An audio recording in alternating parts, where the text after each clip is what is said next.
Welcome back to Mrs. V's Sewing Room and the Tale of Desperaux. These begins at chapter 23, Consequences. There were, of course, dire consequences for Roscuro's behavior. Every action, reader, no matter how small, has a consequence. For instance, the young Roscuro gnawed on Gregory the jailer's rope, and because he gnawed on the rope, a match was lit in his face, and because a match was lit in his face, his soul was set on fire. The rat's soul was set on fire, and because of this, he journeyed upstairs, seeking the light. Upstairs in a banquet hall, the Princess Bee spotted him and called out the word rat. And because of this, Roscuro fell into the queen's soup. And because the rat fell into the queen's soup, the queen died. You can see, can't you, how everything is related to everything else? You can see quite clearly how every action has a consequence. For instance, if, reader, you'll indulge me and allow me to continue this meditation on consequences, because the queen died while eating soup, the heartbroken king outlawed soup. And because soup was outlawed, so were all the instruments involved in the making and eating of soup: spoons and bowls and kettles. These things were collected from all the people in the kingdom of Dor, and they were piled in the dungeon. And because Roscuro was dazzled by the light of one match, and journeyed upstairs and fell into the queen's soup, and the queen died, the king ordered the death of every rat in the land. The king's men went bravely into the dungeon to kill the rats. But the thing about killing a rat is that you must first find a rat. And a rat does not want to be found, reader. He will not be found. The king's men succeeded only in getting lost in the dungeon's torturous mazes. Some of them, in fact, did not ever find their way out again and died there in the dark heart of the castle. And so the killing of all rats was not successful, and in desperation King Philip declared that rats were illegal, and he declared them outlaws. This, of course, is a ridiculous law, as rats are outlaws to begin with. How can you outlaw an outlaw? It is a waste of time and energy. But still, the king officially decreed that all rats in the kingdom of Dor were outlawed and should be treated as such. When you're a king, you may make as many ridiculous laws as you like. That is what being a king is all about. But, reader, we must not forget that King Philip loved the queen, and that without her he was lost. This is the danger of loving. No matter how powerful you are, no matter how many kingdoms you rule, you cannot stop those you love from dying. Making soup illegal, outlawing rats, and those things soothed the poor king's heart, and so we must forgive him. And what of the outlaw rats? What of the one outlaw rat in particular? What of chiaroscuro? In the darkness of the dungeon, he sat in his nest with the spoon atop his head. He set to work fashioning himself a kingly cape made out of a scrap of red tablecloth, and as he worked, one old-eared Botticelli Rimorso sat next to him, swinging his locket back and forth, saying, "You see what comes from a rat going upstairs? I hope that you learned your lesson. Your job in this world is to make others suffer." "Yes," muttered Roscuro. "Yes, that's exactly what I intend to do. I will make the princess suffer for how she looked at me." And as Roscuro worked and planned, the jailer Gregory held tight to his rope, made his own way out of the darkness, and in a damp cell, the prisoner who had once had a red tablecloth, and now had nothing, spent his days and nights weeping quietly. High above in the dungeon, upstairs in the castle, Small Mouse stood alone one evening as his brothers and sisters snuffed for crumbs. He stood with his head cocked to one side, listening to a sweet sound he did not yet have a name for. There would be consequences of this mouse's love of music. You, reader, know already some of those consequences. Because of the music, the mouse would find his way to a princess. He would fall in love. And speaking of consequences, the same evening that Desperaux stood inside the castle hearing music for the first time, outside the castle, in the gloom of dusk, more consequences drew near. A wagon driven by the king's soldier and piled high with spoons, bowls, and kettles was making its way to the castle. And beside the soldier there sat a young girl with ears that looked nothing so much as pieces of cauliflower stuck on either side of her head. The girl's name, reader, was Midgery Sow, and though she did not yet know it, she would be instrumental in helping a rat work his revenge. End of the second book.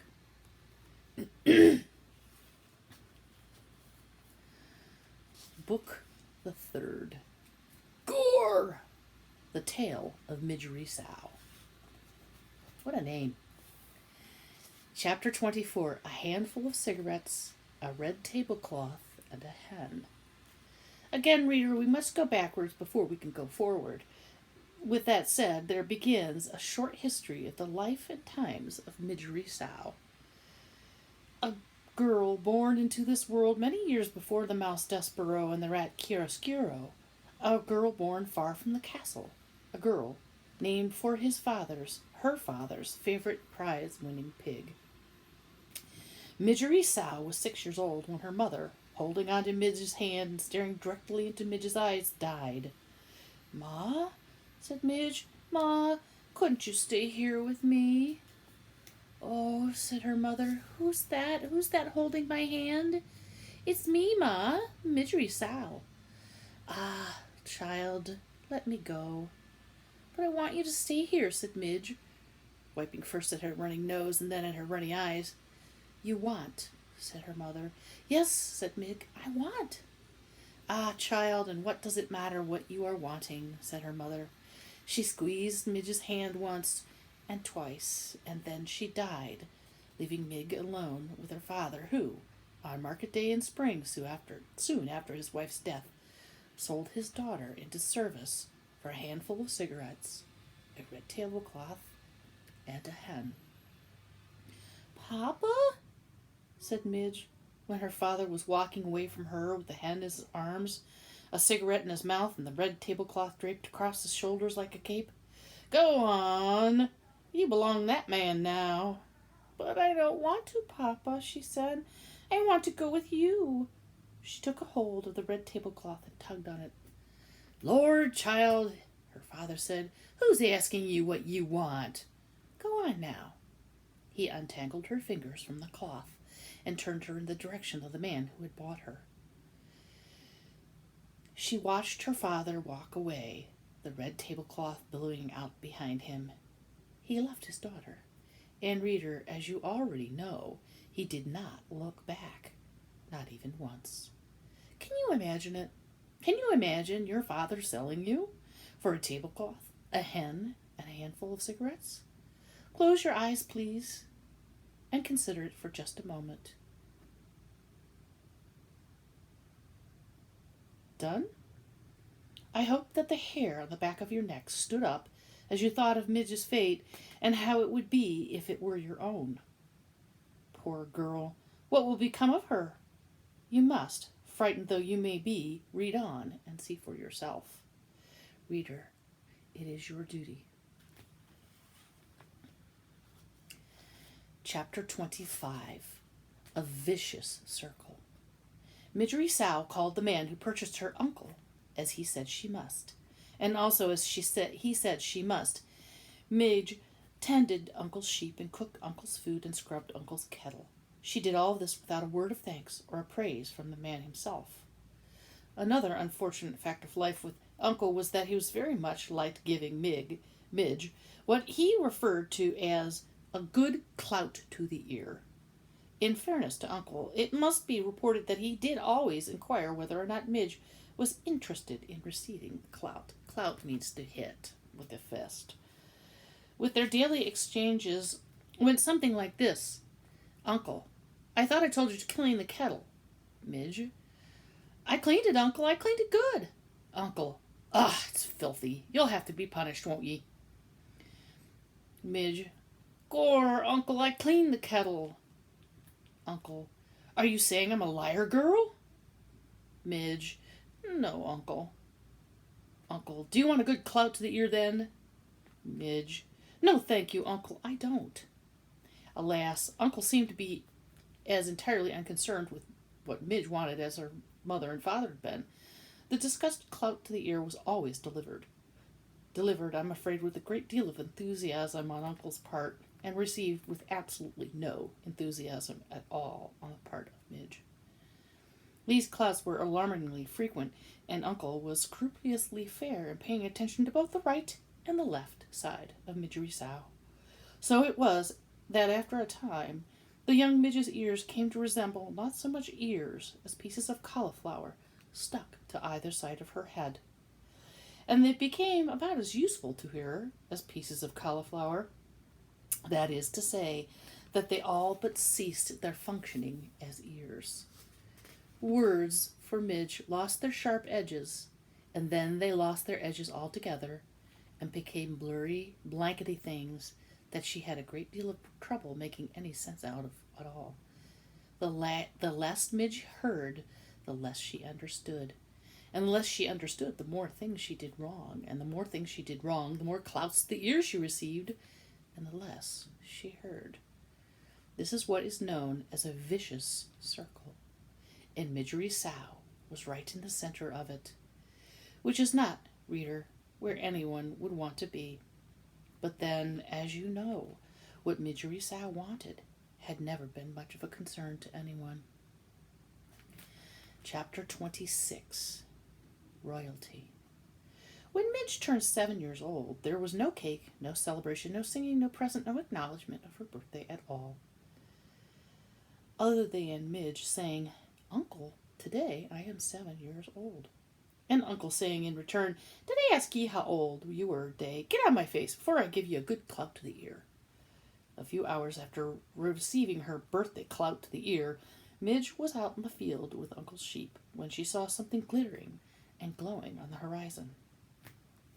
She thought for a moment that it was the sun, but she turned and saw that the sun was in the west, where it should be, sinking to join the earth. This thing that shone so brightly was something else.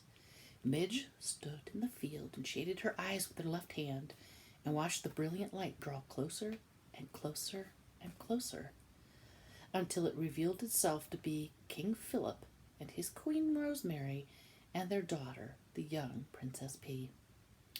The royal family was surrounded by knights in shining armor and horses in shining armor, and atop each member of the royal family's head there was a golden crown, and they were all, the king and the queen and the princess, dressed in robes decorated with jewels and sequins that glittered and glowed and captured the light of the setting sun and reflected it back.